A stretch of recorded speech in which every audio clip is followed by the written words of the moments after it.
All right, everybody. This is your host Majid from VVIP. Welcome to another interview. Today we will be interviewing JB MADEIT. JB MADEIT is one of the top drill producers. He has produced for people like French Montana, Drake. He has been there since the beginning with Chief Keef, and the list goes on. So without further ado, let's get this started. JB, first of all, thank you for coming on the show. Before we get started about your music, tell us a little bit about your background, man. Where you grew up, how was it growing up for you, and all that. Yeah, no, thanks for having me on. It's much appreciated. And shout out to everyone that's watching this interview as well. I'm saying shout out to yourselves as well for having me on. For me, growing up, I grew up in a town in South London called Croydon. So that's the place where the Stormzy's come from, and we had the Brit School, and a lot of people from the Brit School, like Adele, came from there. Jess Glynn, a lot of people have come out of like the Brit School, which is obviously located in Croydon. So um, I was born and raised here, been here all my life. You know what I'm saying? And growing up, uh, it was definitely interesting. You know what I mean? I wasn't really involved in any kind of like politics, gang or anything like that. But just the whole upbringing. My mum passed away at like 8. So obviously, just living single parently and obviously kind of having to raise myself in a sense.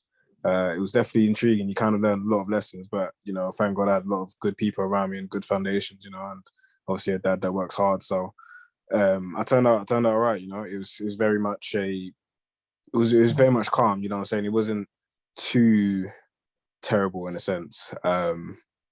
And for me, music's always been a part of the culture around Croydon. You know what I'm saying?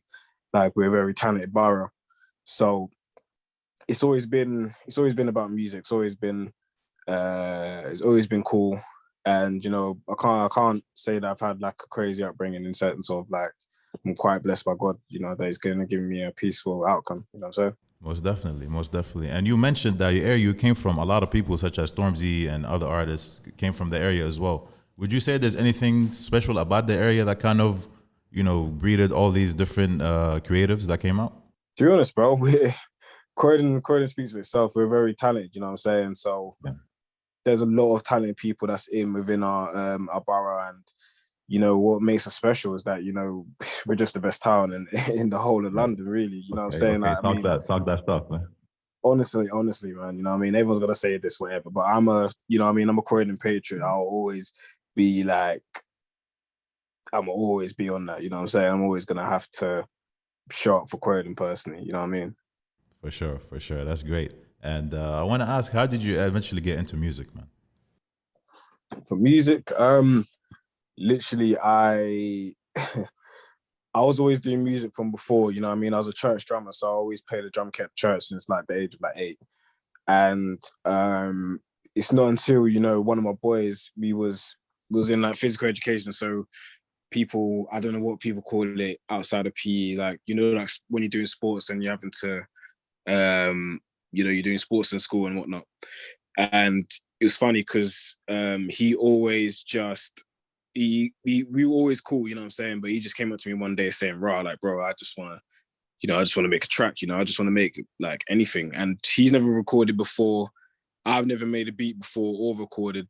So I was just sitting there thinking, "Rah, like, let's try this out. Let's try do something different." And kind of worked in my favor because after that it kind of sparked a very crazy interest, a mad love interest within music and understanding, how how it's built, how it's made, what's the tracks between the tracks that I'm playing in church. Because I always wondered when I'm playing tracks in church or playing beats in church, I was always wondering like how does it always come together? And through producing, I kind of had a broader understanding, and it kind of sparked a massive love for me. Okay, and your inspiration came from being hands-on, but who are also some other artists that you were listening to that kind of, played a role in inspiring you to make music? I'll say probably like the easy ones like around them times. It was around like the noughties, coming off the all noughties eras into the tens eras. So I say Lil Wayne to Drake. Obviously Drake was like my biggest one because I've been a big Drake fan for like years. You know what I'm saying? Right. So I'd probably say Fabulous to Ja Rule to anyone in the noughties. You know what I mean? Because that was like my era. And obviously like gospel music as well was mainly like a big help for myself and developing the kind of sound that I'm used to. You know what I mean? For sure, for sure. And so you went from, you know, just testing it out with your friend to actually now being a producer. When did you actually make your first song and actually put it out? And what was that like? Um, that was actually kind of exciting still. You know what? For years, it didn't come out. My first tune that ever got released didn't really come out until I'd say 2 years afterwards. I'm Okay. trying to remember. There was two. I think the first one was with my guy called Wizzy. He was part of a collective that we started called KSL, and you know, for years, obviously trying to get my beats out to people and whatnot, and it didn't really work out. But obviously, he kind of wanted to put out a certain tune, and everyone loved it. So when that came out, man, like I was so gutted because I was working at the time, so I couldn't make the photo shoot, the video shoot. But literally, that was just mad exciting. You know what I mean? It was so electrifying in a sense, you know, because I'm finally getting something out there. So yeah, it was interesting, and you know, back then getting YouTube views, getting like, and a lot of YouTube's following was even harder. You know what I'm saying? And these were the days where Facebook, everyone was using Facebook. Okay. And you were kind of excited about the release. Did you get any kind of reaction from other people about your beats when you first put it out? And what was that reaction like? Back when you're unknown, some artists don't really. They might hear something like, "Yeah, it's cool," then forget about it, and it's just like, "Okay, cool, whatever." So I kind of continued working with that guy again, and then that's when I started to get a bit more reaction from people locally. So the first time wasn't the the time where people started noticing. It's not until our third track when people start thinking, oh, "Okay, cool, this guy makes all right beats." You know what I'm saying? And how do you go from that to ending up producing with a guy called Chief Keef in the United States, who was just building up his career, and you were one of the first people to be in the drill scene. So talk to us about how you linked up with Chief Keef, how that happened, and also the beginnings of the drill sound. With that, I was working with Skengdo and AM, so obviously they're like one of the pioneers of drill. Excuse me, sorry. So they're one of the pioneers of drill. So we signed them at FF, and at that time we was working on a few tracks, and it was not until I done a track called Attempted with AM. That's when I really started getting a bit more shine and a bit more notice, because you know that track went off. And unfortunately there was an injunction. There's a whole story behind that. But after that, that's when people started to kind of notice. And what happened is that AM had a link with Chief Keef. So at that time, you know, Chief Keef is obviously buzzing, you know, doing whatever. So they had a link, and he just really wanted me to make the beat for it. And you know, Bob's your uncle, they're in Las Vegas shooting with Chief Keef, and that was pretty much about it. So I kind of went through AM to kind of get a track done, bro. Okay, okay. And at that time, like the UK music scene wasn't really buzzing as much as it now. So how was it like for like a UK producer to work with like a US artist? Was there already a relationship between like the two scenes, or like how was that like? That was crazy. I think at that time, obviously drill was starting to pop off. So drill was popping off. There was bare tracks coming out. There was bare classics coming out. So for me to be able to work in the US, well, the guy that basically birthed drill in a whole, it was an amazing feeling. You know what I'm saying? Just saying, right, like this is crazy. You know, I've actually been able to work with a US producer, and I didn't even know it. So sorry, US artist, excuse me. So it was crazy. The connection was because UK like drill was starting to rise, people starting to pick it up. There was always that kind of intrigue, like, oh, like what's going on? What's this UK drill that I'm hearing about? So I think there was a click there, you know what I'm saying? Because obviously all of it's drill. So yeah, it was kind of just like a intertwining thing, you know what I mean? Okay, that's great. And I want to ask, how did obviously, like you said, it started with Chief Keef. How did it start in the UK? Like, who do you know who would be like the first people to get into the drill thing in the UK?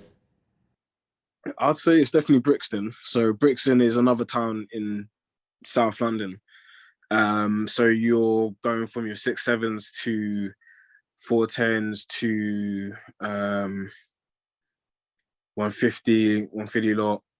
It was mainly Brixton. That's where it really mainly originated from. So if anyone wants to research 6.7, 4.10, 150, those were the real like, okay, cool, the real kind of people that were starting it, you know what I'm saying?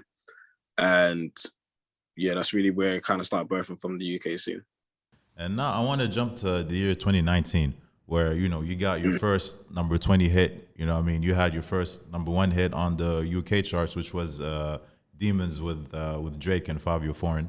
Now, before we get into how that came together, how did you feel as a producer getting to your first top hit? What was your reaction?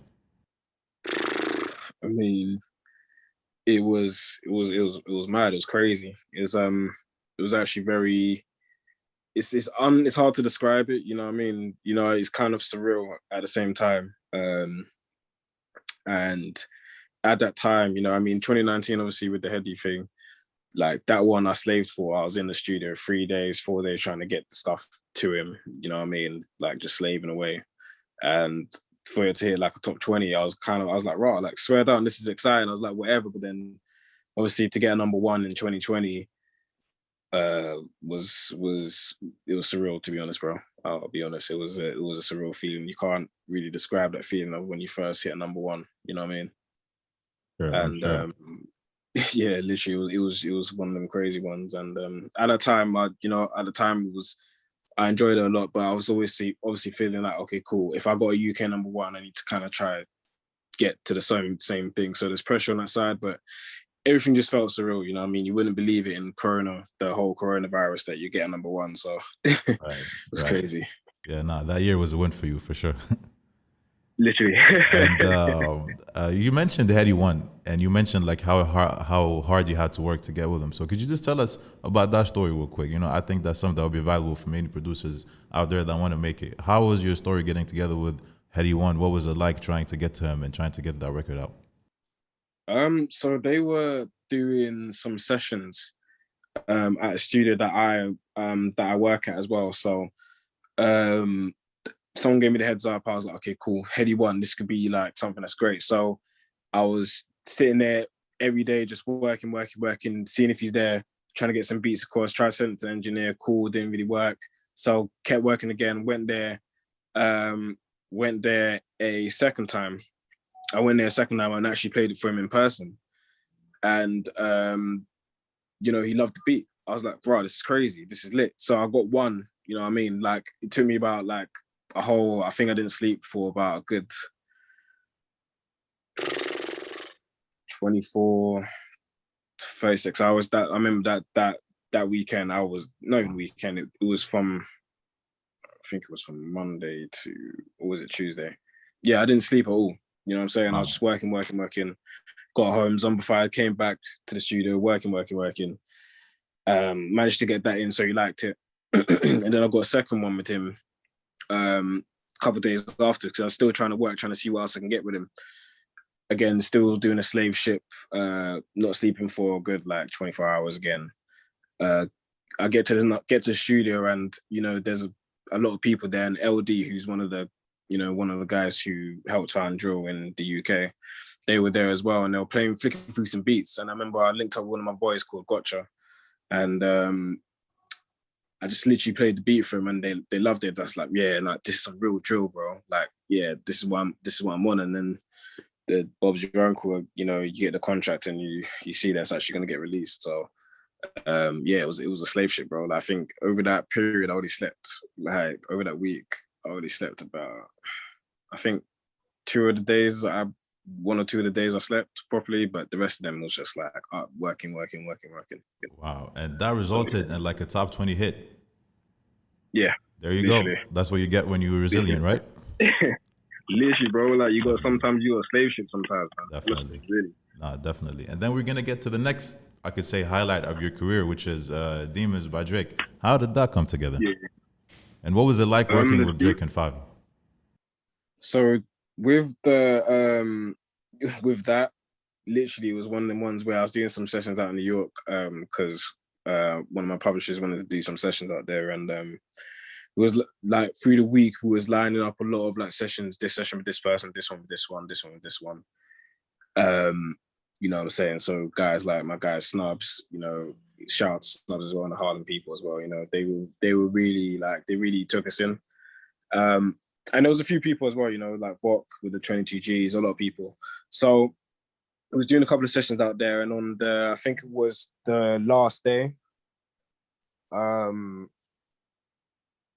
was doing some sessions out there, and I had a session with Sosa Geek, so he's the other person that was on the track, and I was flicking through some beats, and it came to the Demons one, and I was quite surprised because I didn't really know about the Demons one. Like I was thinking, like this is just a beat, you know what I'm saying? I didn't really think of anything of it. It was not. But literally they loved the beat, they were doing whatever, and then I think Drake FaceTimed into him. And said, right, like this beat's crazy, like I wanna jump on it as well, and then when I found out that Fabio and Drake jumped on it, I was in the UK, but one of my friends actually shouted me and said, wow, like, is this your track, like with Drake on it? I was like, snap, I listened to it, and then that's when I found out Fabio, Drake and Sosa Geek jumped on it, and that was pretty much that, you know what I'm saying? Like literally just doing some sessions out in New York, and then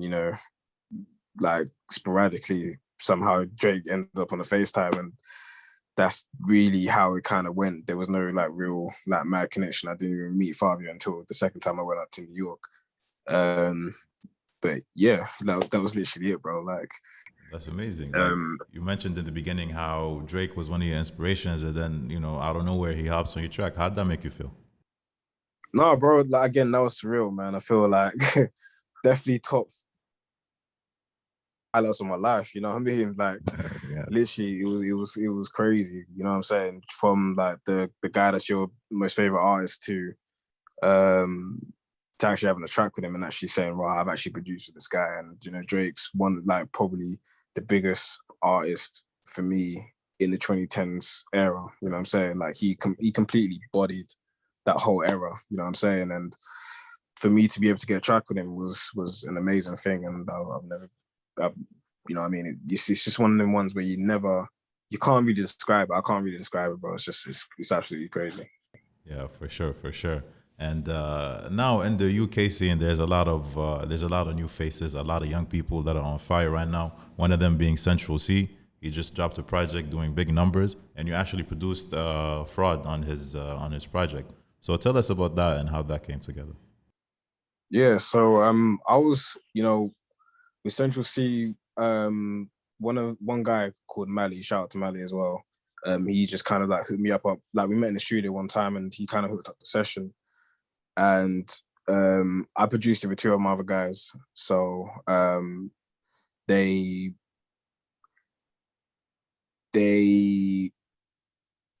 obviously helped me with the beat.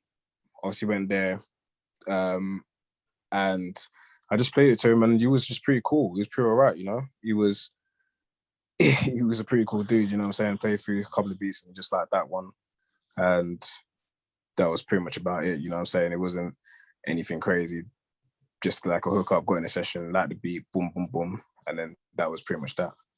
Okay. And man, with this drill thing, you've been with it really from the beginning, right? And you've kept working on it, kept making beats with different artists. And now it reached a point where artists who are not usually making drill now want to get into it, one of them being French Montana. And you produced That's a Fact for French Montana, which is a drill beat, him trying to hop on the, just be part of the drill movement. So first of all, how was that like, to the fact that now you could say mainstream artists are coming in trying to get into your space and trying to learn how you get into your movement. So what's that like, and how is it like working with French Montana? Yeah, I mean, I think it's lit. I think people trying to jump on like the drill scene and trying to make their own style and do their own thing. That's the way the market actually grows, right. And for me with the French Montana thing, like that one was kind of crazy because I remember he reached out to one guy called Semtex, DJ Semtex, who's a massive DJ, one of the biggest DJs in the UK. Shout out to Semtex as well. And he spoke to one of my managers, and obviously, we're in a collective group in it, so there's a lot of us.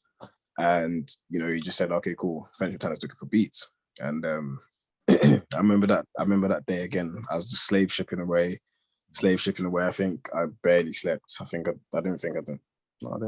didn't sleep at all, really and truly. I think I slept the day after or something like that. So obviously, it's not recommended that people do that. I'm not telling people not Not to for sleep and everybody. do that. Not for Yeah, everybody. literally, it's not for everybody. And for me, it wasn't a help. So I advise people to make sure that they rest and do whatever. But I was making a few beats, sent it off, and I didn't hear anything for like 2 months. And it's kind of funny because at 3 a.m. I get a call like, "Raw, like, French Montana's dropping the track." I'm like, "Oh, swear down." But he put it on Instagram. He didn't tell anyone. He just dropped it on Instagram randomly. Okay. And we was like, "What's going on?" You know what I mean? It's And confusing it's because your none of beat. us knew what was going on. Literally, I saw the clip. I was like, "Raw, that's my beat." Like, swear down.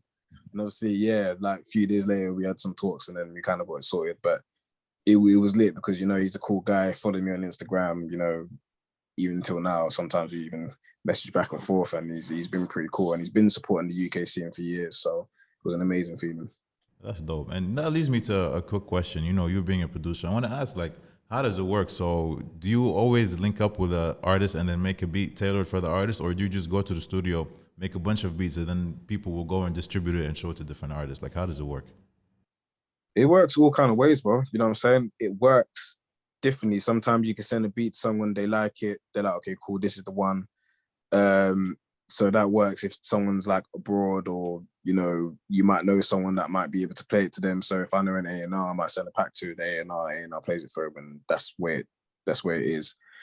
Um, the way that I like the most personally is if I'm making a beat in a session with a person, Yeah. or if I know the person and we worked before, I could just make a tailored amount of beats.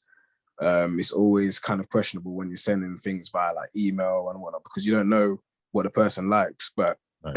you never know what can happen. Like, you know, 2020 showed me, like, you can send a bunch of beats and you never know what an artist's gonna like at a certain time. But there's so many other ways, man. You know what I'm saying? Working with a person in person is probably the best one because, you know, you feel the vibe of the person. You're like, okay, cool. You're feeling for this vibe, we can make something like this, ABC and the rest of it. And again, if you're making beats tailored to the person and you get in a session, again, that can still work because, you know, you're still with the person. You still got the energy. It's all about the relationship in the studio.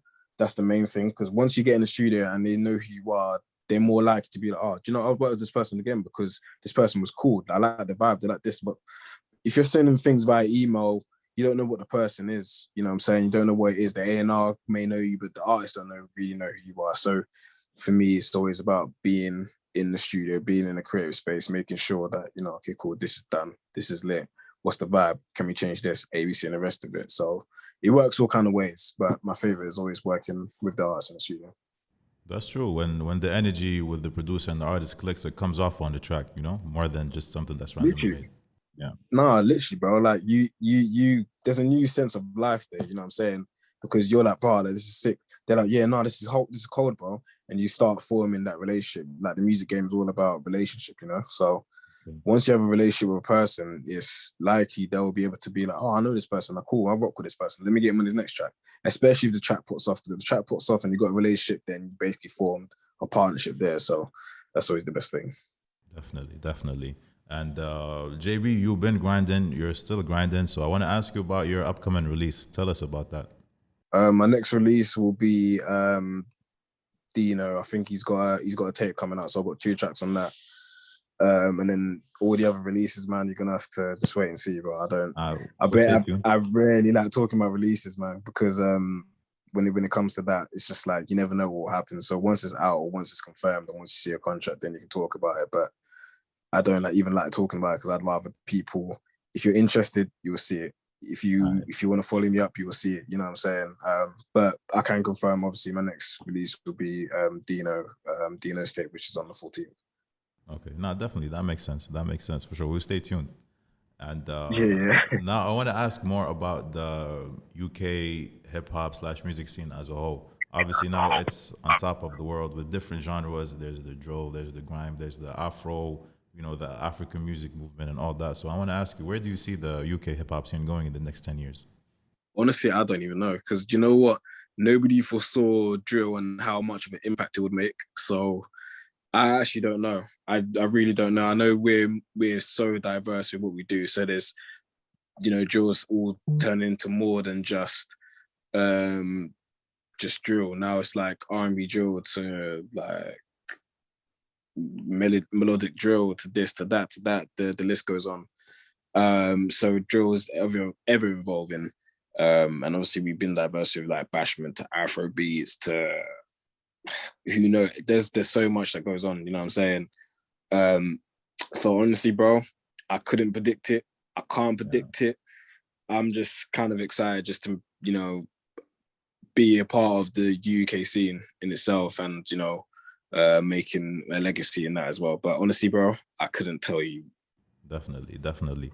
And I want to ask about you now. Where do you see yourself in the next 10 years? 10 years, bro, man, like I see myself at the top, man. Like, I'm not saying I'm going to be better than everyone else, and I'm not saying all of that, but I'm saying I'm definitely heading for the top. And, you know, that within the next 10 years, you'll definitely see me creating the legacy, because that's the main thing, you know, creating a legacy in music. And I definitely see myself in 10 years, you'll be seeing that legacy. And not only that, but, you know, obviously creating pathways for other people, you know, like other people to come through and be able to realize their dream, because that's definitely part of the vision, that it's not only obviously accolades and doing whatever, but it's also to empower people, to let them know that, you know, this is the way you do it. This is what I've done, ABC and the rest of it. This is how I can help you. And if I can't help you, here's the direction that you can go in to be able to do it.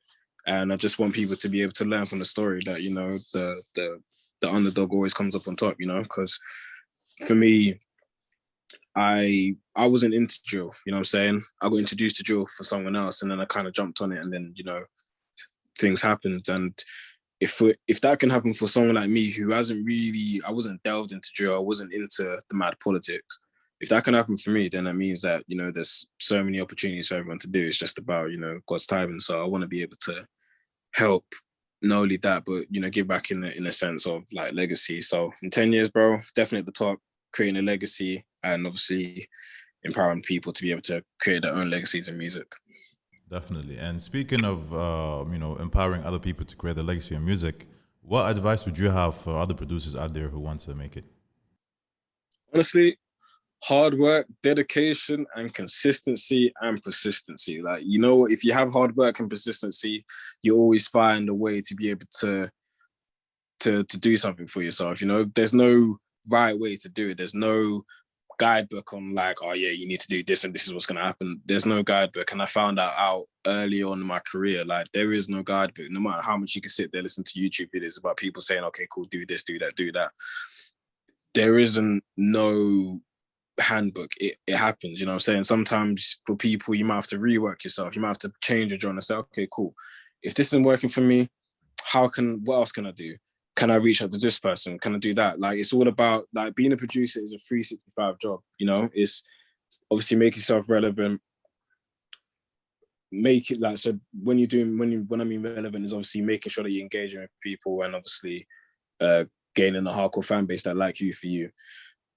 Reaching out to people, so obviously sending beats. Yeah, that you never know. Sending out beats, I'm not against sending beats. You know what I'm saying? If you need to send beats to people, you're trying to do that, you never know what will happen. And obviously connecting with people. Connecting is a big thing. So if you can't connect with people on the wider, bigger scale, connect with some people that's local. You know, there might be some rappers that you might think, okay, cool, this person has talent. Let me invest a couple of beats here and there. He can put that out for me, in the sense of, like, if, say for example, if I know you, me and you are local, and I'm like, okay, cool, you're a rapper, you're whatever, I can make a couple of beats for you, couple of, like, you start to build your buzz, and then that's when other people start recognize, like, oh, like, who's this guy? Like, who made a beat? That's how things happen. I think people underestimate that it's not just about sending beats. It's about building a connection with people that's around you, because once they release your music, that's when people know you.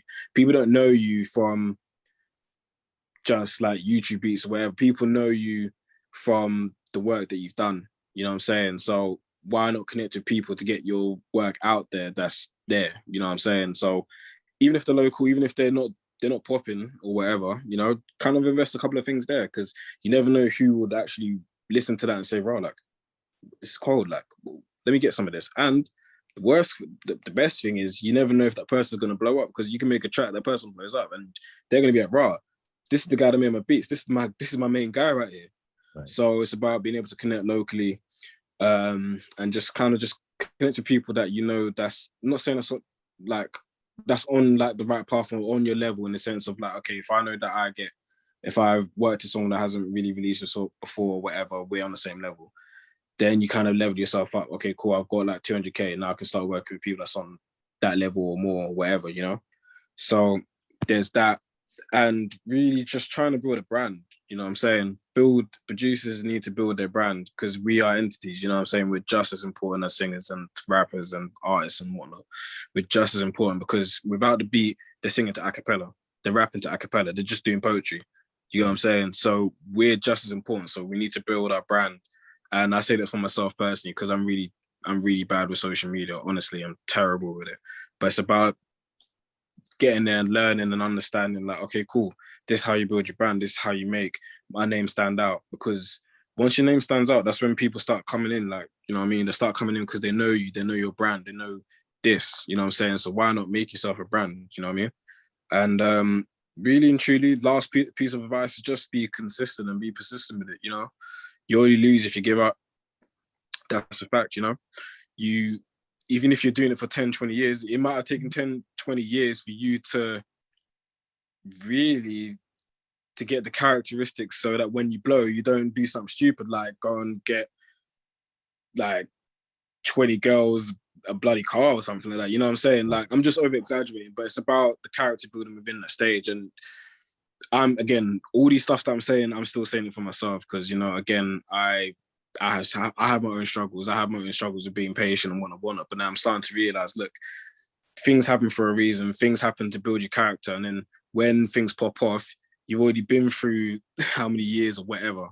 You know what I mean? And you've nurtured your character. You know what to do. You know how to be smart. Things take time for you to learn. You know what I'm saying? And experience is the best teacher. And for any producers out there, it took me about 9 years. So I've been doing this about 11 years. So it took me about 9 years for me to really get like a good paycheck from music. It took about 9 hardworking years, you know what I'm saying? 10 if you count a good check. Like 9 was decent, it was okay. 10 was like, okay, cool, I've got a little something. So people just need to understand, you know, be patient, be consistent, be persistent, and just put yourself in rooms, man. Build your relationships with people. I appreciate you, bro. Thank you so much for coming on. We'll stay in contact. No, And most definitely, bro. You take care, bro. you too, bro. Take care, man. Blessings. Much love. Peace.